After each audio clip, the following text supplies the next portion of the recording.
привет, кто зашел на наш канал. Итак, это лето без моря все-таки не обошлось. Я, Светлана и Алиса сейчас находимся в Турции. Будем отдыхать здесь 2 недели. И это видео открывает серию материалов о нашем отдыхе. Что ж, приятного просмотра. Мы в Бодруме. Для начала немного вводной информации. Прилетели мы Azur Air авиакомпанией. Туроператор Annex Tour. Ну вот не хотел я говорить про коронавирус, но, видимо, от него никуда не деться, потому что везде, куда ни глянь, везде какие-то ограничения, начиная с аэропорта Внуково. При входе, значит, просят надеть маски, но, правда, никто не проверяет, надел ты ее или нет. На сидушках на некоторых крестики, мол, туда нельзя садиться, но на это тоже никто не обращает внимания. Потом, когда ты садишься на рейс, там уже не просят, а требуют, чтобы ты надел маску, иначе не пускают в лайнер.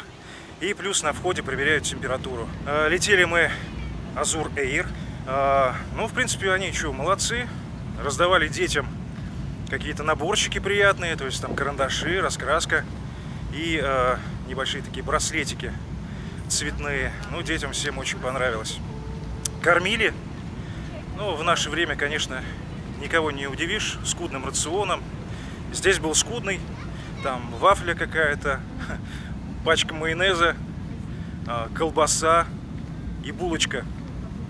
Приделанные камеры фюзеляжу показывали, что происходит прямо сейчас под самолетом. И, друзья мои, скажу я вам так, наш мир — это сплошные квадраты и прямоугольники и всякие прочие трапеции. Прилетели мы в аэропорт Бодрума, он называется Милос, там везде были надписи, мол, соблюдайте социальную дистанцию, все такое. Ну, конечно, эту дистанцию никто не соблюдал, все эти 400 или 500 человек, которые выгрузились из нашего лайнера, создали такую толпу на зоне паспортного контроля, что, мне кажется, если там были бы несколько человек, зараженные коронавирусом, то все эти 500 человек вышли из аэропорта уже зараженными. Автобусный гид, кстати, сказала, что здесь вообще везде серьезные ограничения. По улицам Бодрума нужно ходить обязательно в маске, иначе штраф жандармы могут выписать 900 лир, это примерно 130 долларов. Честно говоря, проверять на себе не хочется, хотя мне кажется, что это какие-то страшилки и выдумки. Но на всякий случай я масочку с собой ношу в кармане. Если что, увижу полицию, хопа-хопа, нацеплю на себя и все, я в домике. Что ж, друзья, давайте уже будем знакомиться с местностью, в которой мы оказались. Отель наш называется Phoenix Sun, 4 звезды. Давайте посмотрим, что она из себя представляет. Ну и сразу на входе здесь рецепция. В общем-то, очень приветливые люди работают, улыбчивые. Правда, на русском языке никто не разговаривает. И именно здесь единственное место, где можно поймать Wi-Fi. И то, несмотря на то, что это эпицентр интернета, как-то посерфить там или что-то выложить посерьезнее, какой-нибудь видос, например, это потребует очень много времени, потому что очень медленно все загружается. Короче, интернет здесь никакой, я уж не говорю о том, что в номерах вот сегодня, там часов 6, может быть, появились какие-то слабые признаки интернета, но загрузить что-либо не получилось. Ну, а это площадка для того, чтобы посидеть, покурить, попить кофе, пиво. И это прям такое козырное место, и мне кажется, один из главных козырей этого отеля. Вот тут есть несколько смотровых площадок, где можно расслабиться и понаслаждаться прекрасными видами. Вот залив Гумбет, дальше горы. Вон там виднеются эти известные мельницы древние, которыми гордится Бодрум. Вот наш бассейн виднеется. Ну, в общем, вот такая красота. И тут бандит просит от меня еды. Дружище, я еще не ел. Мне нечего тебе дать.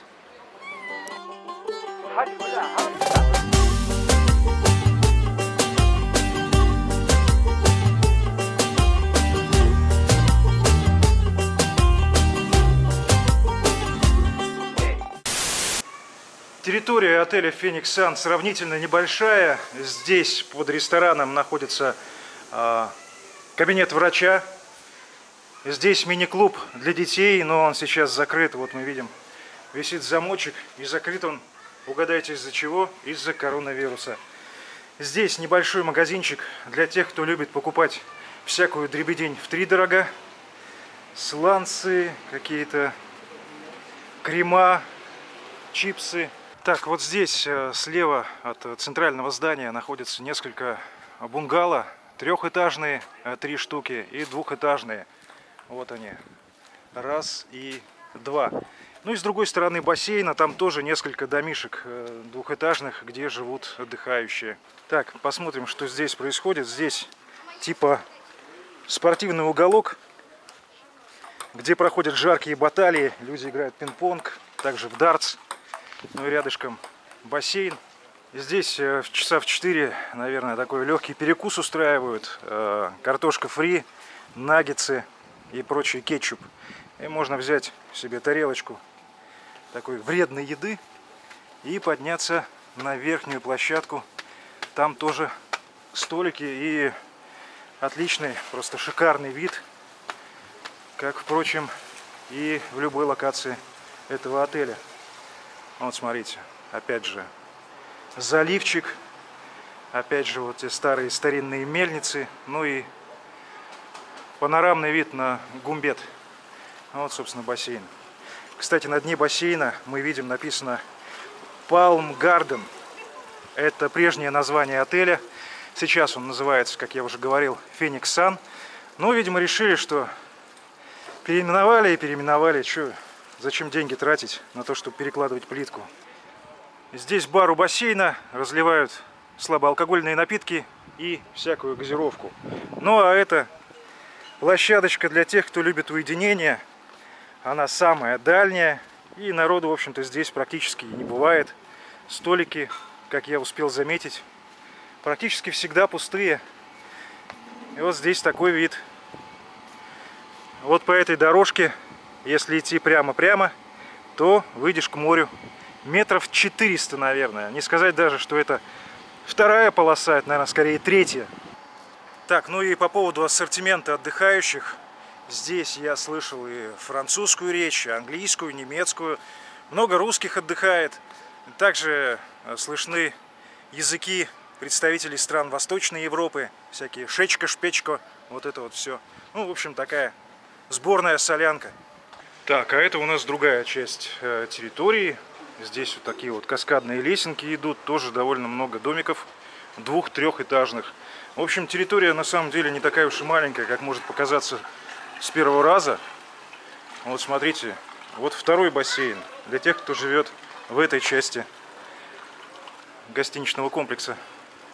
В этой части еще не были ни разу, не ступала наша нога. Смотрите, здесь прикольный вообще такой настоящий дендрарий. Все зелено, какие-то цветочки красивые. Супер, все ухожено. День и ночь работники убирают территорию, чистят от мусора. О, котофей лежит.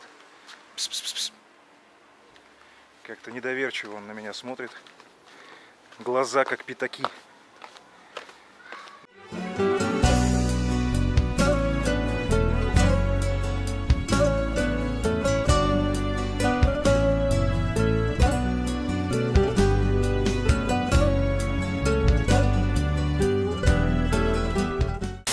Ну и по закону жанра сейчас я должен вам показать номер, в котором мы остановились. Номер 137, и расположение у него, конечно, козырное.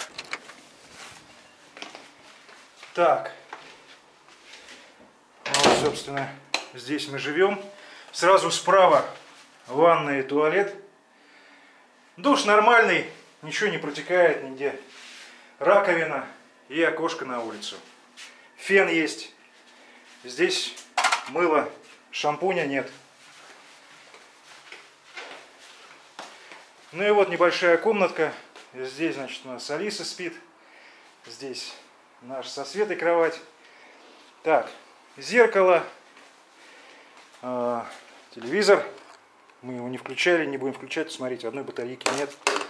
Так что вот. Небольшой грязный холодильник.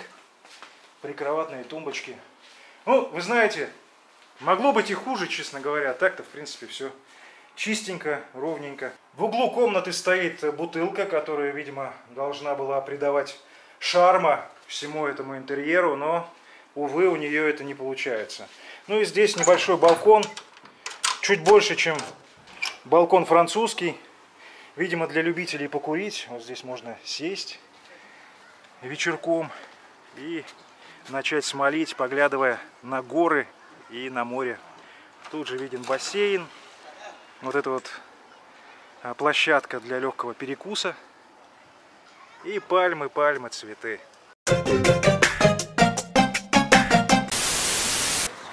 В общем, решили мы немножко прогуляться по нашему городку.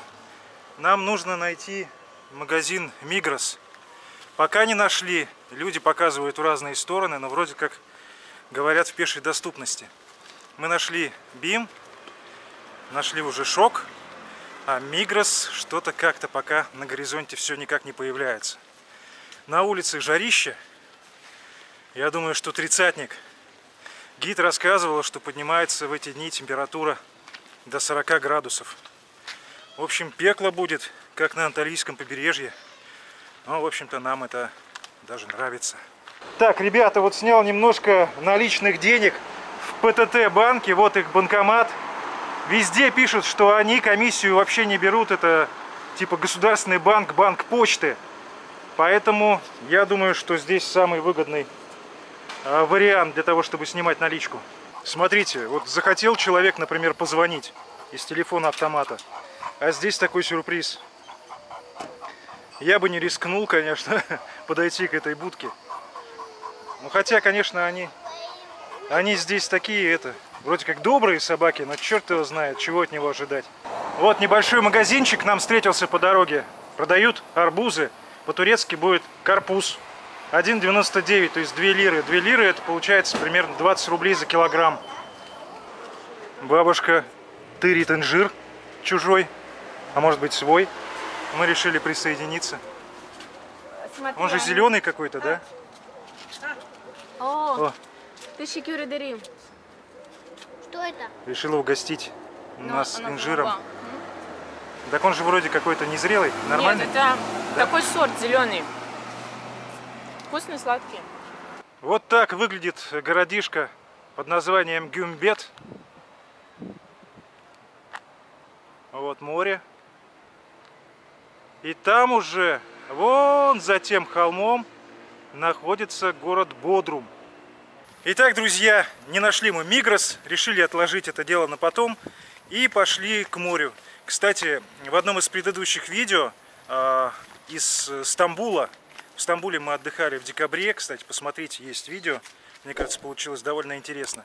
Так вот, когда мы гуляли по Стамбулу, я жаловался, что в районе Султан Ахмед очень гористая местность и тяжело там гулять, потому что приходится постоянно взбираться на какие-то холмы, на какие-то горы. Так вот, Стамбул, мне кажется, по сравнению с Гюмбетом и Бодрумом вообще отдыхает, потому что здесь такие подъемы, такие крутые спуски, что просто, я не знаю, физически слабым или там пожилым людям вообще, мне кажется, нереально здесь отдыхать.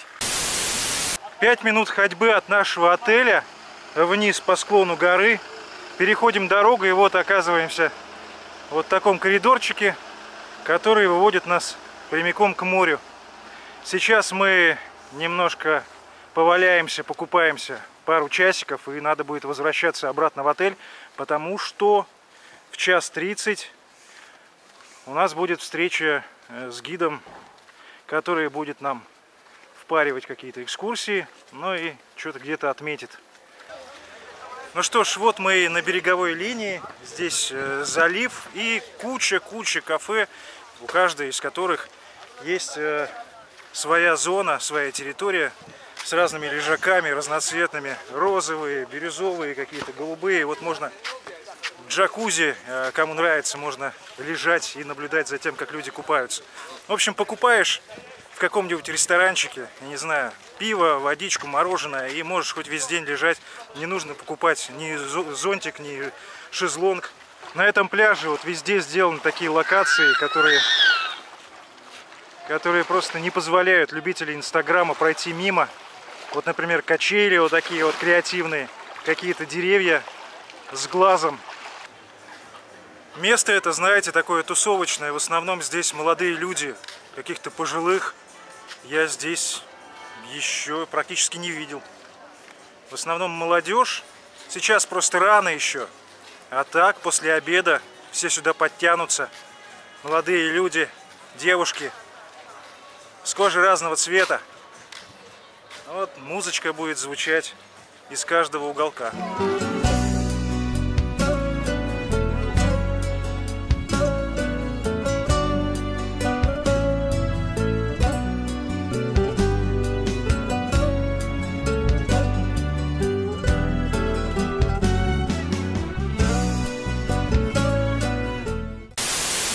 Это полный кайф. Впервые купаюсь в Эгейском море, и оно мне нравится. Конечно, вода не такая прозрачная, как где-нибудь в Анталии на Кони-Алты, но тоже, в общем-то, и ничего. Песочек на дне, очень много разных камушков, маленьких, больших, но это неудобств не доставляет. Остановились мы в прикольной кафешке с какими-то фиолетовыми лежаками. Взяли пивка, и теперь можем валяться здесь, наверное, целый день. В общем, народу вообще никого нет. От силы вот в нашей зоне находится человек 10. Конечно, после обеда подтянутся еще, а вечером здесь будет много народу. Но пока просто пустота и, в общем, занимай любой лежак, какой тебе нравится. Красота! Море, солнце, пальмы. Что еще нужно? Смотрите, что нашел на дне моря. Кто-то потерял свой браслет. Отель Sky Life. Отель. Можно его нацепить, найти этот отель, прийти туда и съесть все самое вкусное. Эта поездка была, ну, прямо очень долгожданной. Она была, потому что куплена на 20 какое-то, сейчас уже даже не вспомню, на 20 числа мая. То есть мы в мае должны были прилететь сюда, в Бодрум. А в итоге прилетели 31 августа. Дело как было. В самом начале марта сделка ОПЕК+ была расторгнута, нефтяная сделка. И сразу же нефть вместе с рублем пошли на понижение. У меня тогда была определенная сумма отложенная, и я подумал, сейчас рубль вообще упадет так, что за доллар будет 100 рублей. И решил срочно покупать путевку. И тогда уже был коронавирус, но пандемия еще не была объявлена. Честно говоря, я недооценил COVID-19, думал, что ну вот скоро все закончится. И в итоге Анекс Тур перенес с мая на конец августа. Причем по тем же самым условиям. Цена не изменилась, мне ничего не пришлось доплачивать. Те же 2 недели, тот же отель. В общем, все те же самые условия. Но с учетом того, что я покупал на весну, а в итоге мы отдыхаем, бархатный сезон, это сентябрь. И, конечно, сейчас мы покупали через сайт Травелата, причем уже не первый раз, отличный сайт. Никогда не подводил. А сейчас там та же самая путевка стоит уже на троих тысяч на 30-40 дороже.